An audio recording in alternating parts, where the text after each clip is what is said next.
when I need help, I will call on Helping Hands, because they've helped me in the past when I need therapy, and they were always there for me.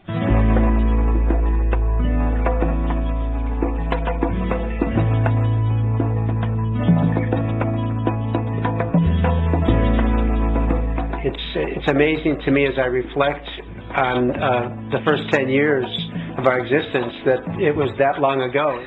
We started by taking trips to the cities to learn about the organization. I had no idea what it was at first. But now I can see it has morphed into something that's unbelievable almost. In the beginning, we had a phone set up and asked people to call us if they needed a hand, and kind of wondered if anybody would call. And now, today, we're helping hundreds of people with thousands of hours of services, pretty much focusing on helping older adults and our adults with disabilities to remain in their homes, because if they do that, they're remaining to be a part of our community. And that's just so awesome to have a community where everybody is a part and they feel like they're an important part of our community. Well, keeping people in their homes is the biggest strength, and the neat thing about it is the local. It's local people helping local people.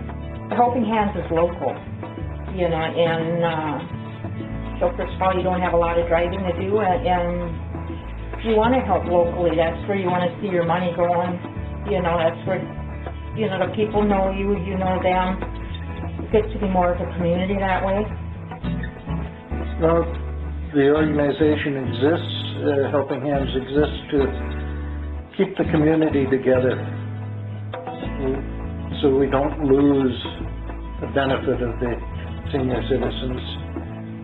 With their history, there's all those kind of things that having the older generation in town benefits the community.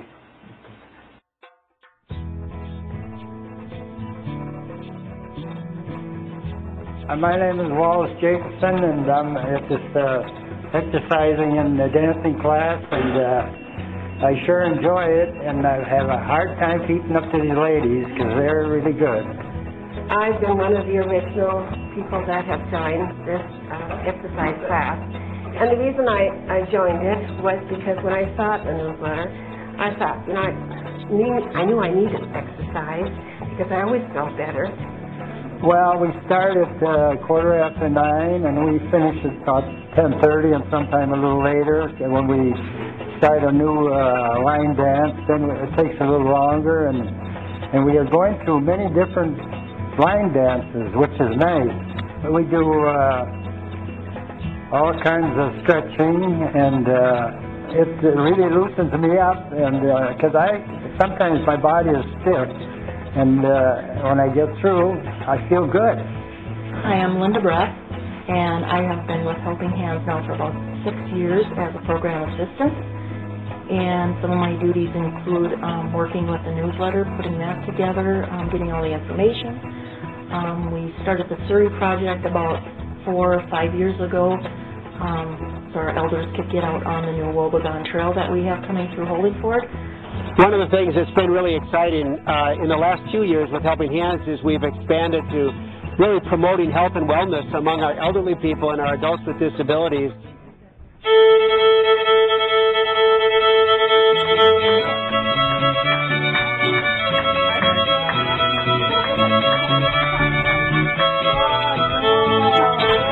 Came to our Legion Auxiliary meetings and presented what they wanted to do to help the elderly in the community, and that was, I thought, was a good impression to get something going for the elderly and to help them out so they can stay longer in their homes.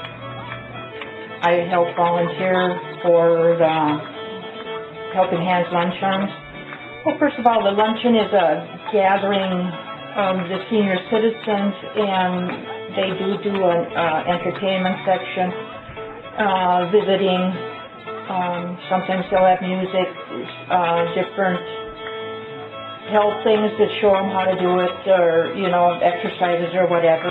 The Legion donates money to Helping Hands, and they also let them use the facility here free for the elderly. So that's mainly what, and we do have articles in the back room, like wheelchairs, crutches, walkers, that anybody can use.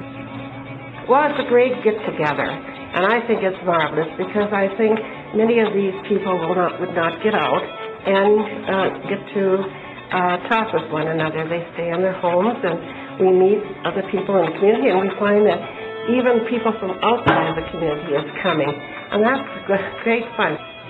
People are so thankful, you know, I mean, with helping with the lunches and stuff. I mean, every day, every time they tell you, it was so good, you're so thankful for your help. You know, it's rewarding. You see the good that it's doing in the community. You know, you see people that are appreciating it. It puts smiles on their faces.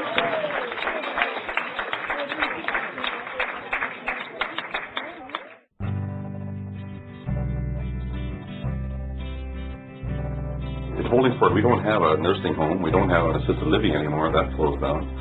So when people can't live in their homes, they have to move out of town. And that's not good for the community. I mean, people lived here all their lives, and all of a sudden in their golden years, they have to move out.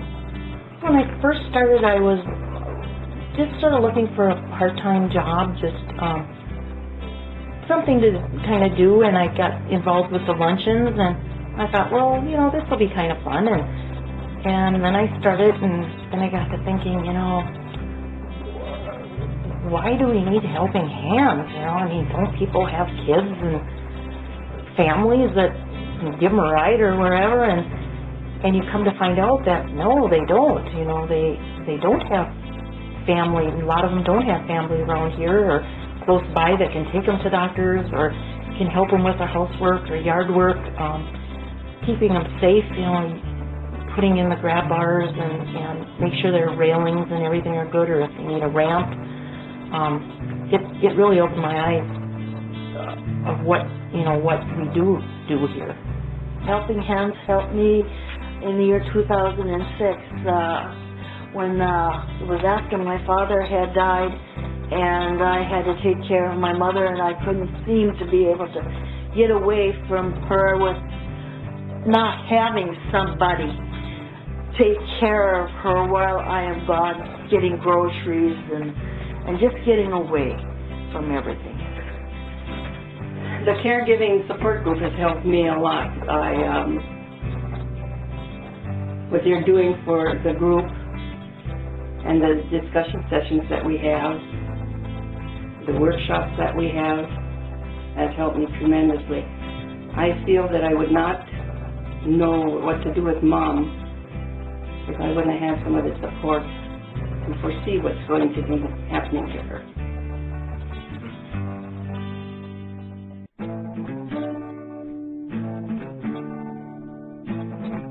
Really, more than we're helping people, individuals, we're really helping to build a whole community and making the Holdingford area just a great place to live where people want to live. And I'm so excited about that. And now let's say you take the elderly away from this and you move them out of town, well, we would have negative growth. Years ago, when Helping Hands wasn't here, we did have negative growth. Now, I'm not saying Helping Hands is the cause of our positive growth, but it sure didn't hurt. So I guess our vision for Helping Hands would to continue to be that a movement in the community, or maybe a catalyst to help that healthy stuff going on. I believe in Helping Hands because the community needs to keep senior citizens in their homes and people with disabilities in their homes, and Helping Hands do that where other systems are not capable of doing as good of a job. We really see ourselves as kind of moving in and through the neighborhoods of our service area, identifying caring people who are aware of their neighbors and trying to encourage them to connect with their neighbors. So we're kind of working in and around the community as a catalyst to really encourage that caring to happen.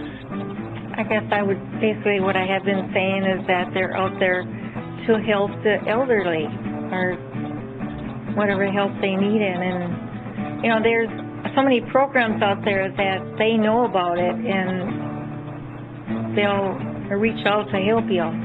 That's my understanding from them. Just talking to them, they want to help everybody as much as they can.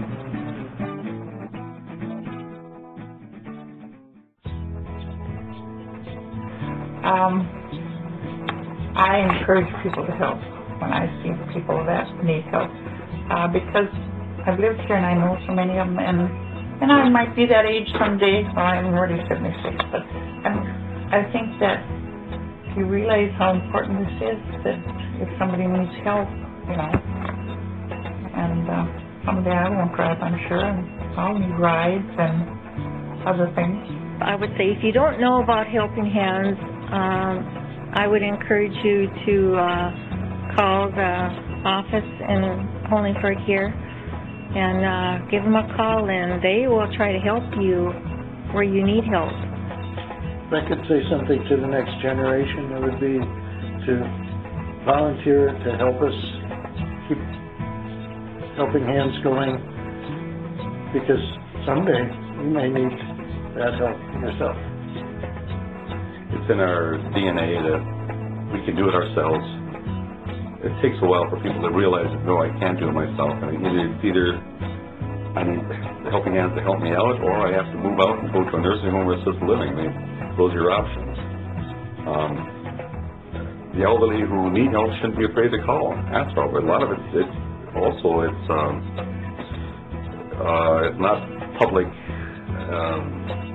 don't know what the terminology is for, but everything is kept private. Your name isn't that out there unless you want it to be. I certainly am going to call for help when I need it, in my lifetime, because I want to stay here.